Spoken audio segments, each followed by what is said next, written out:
Gladiators, what they are, and a little history. Gladiators are Roman ancient men that are usually born to fight.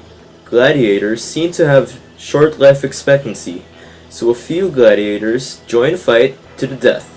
Some gladiators used to be slaves or condemned prisoners, but nonetheless, every gladiator is remembered as the most viewed forms of entertainment in the Roman world, since they fought in official contests from 105 BCE to 404 CE. Their influence.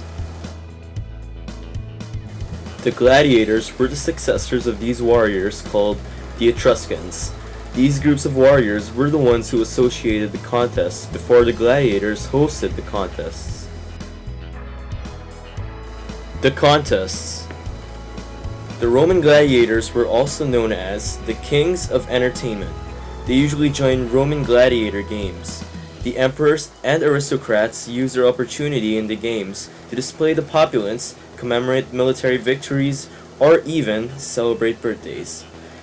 Every contest starting 105 BCE is a fight to the death, so it became public to many Roman people. The contest always takes place in a huge arena called the Colosseum. It was open to 50,000 spectators who wanted to see the fight. The Colosseum was the same place where the prisoners and animals were attacked and killed by lions and well-known fighters. Before every battle starts, the gladiators salute their emperor, saying, "Ave Imperator, moriturite salutant," which means, "Hail Emperor, we who are about to die salute you." Both gladiators show their acceptance of death.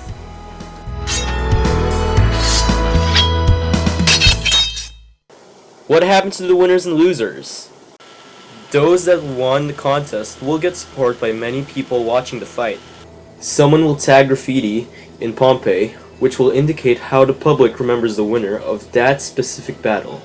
However, being champion was not enough for the combatants. Other winners would tend to compete each other for next rounds until one gladiator is left standing.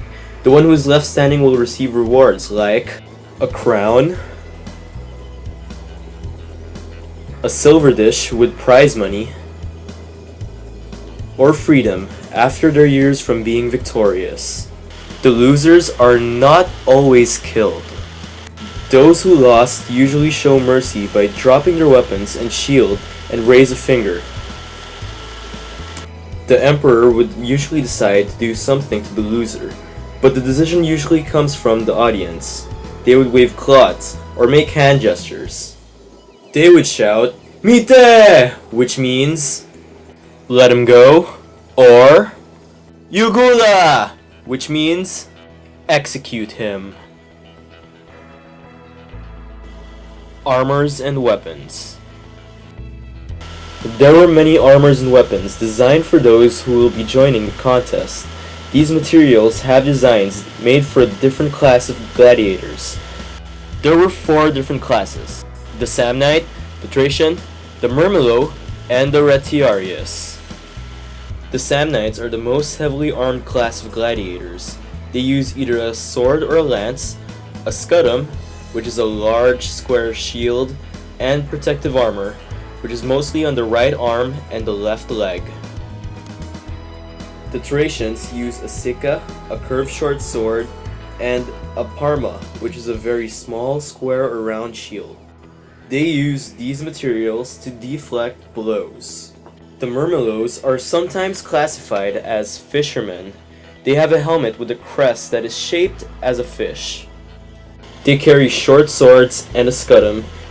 They only wear armor that protects their arms and legs, much like the Samnites. The Retiarius don't wear armors. Their only materials are a net and a trident. They throw the net to entangle the opponent and use the trident to stab them. These types of classes fight in many ways, different from each other. Some are slower, heavily armored, and less protected. Some of the gladiators use many combinations of weapons and armor with many name changes. There are also kinds of fighters that are not classified as gladiators. Some are archers, some are Roman boxers, and some are this group called bestiari. They fight animals in the wild beast hunts. Famous gladiators. Here are some famous gladiators that had participated in contests. The most famous of them all was Spartacus. He led a group of slaves and other gladiators. He was the leading producer of gladiators in 73 BCE. Before he became a gladiator, he was a bandit who originated from Thrace. He got captured and was put in a training school to practice fighting to become a gladiator. He and other comrades left the training school and built a defensive camp. Spartacus became a great military leader to his army. Another famous gladiator was Emperor Commodus. He is a non-professional gladiator who seems very keen in competing in the arena. Some people were spreading rumors that Commodus was the son of another famous gladiator whose name is currently unknown. Even though he isn't professional, he always makes sure to draw a salary for the games he participated in. He would dress up as another gladiator named Mercury in a fight. He's unlikely in danger in the contests. He usually slaughters wild animals in a platform using a bow. The final Roman Games. The contests were going on until 404 CE. It was closed down by Emperor Honorius just before the final straw of the games.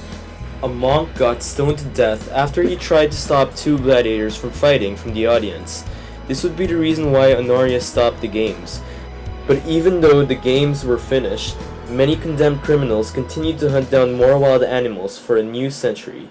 The games were part of the Roman life, but 6 years later, a group called the Visigoths began to sack the Roman city. But nonetheless, all the Roman games will be part of history.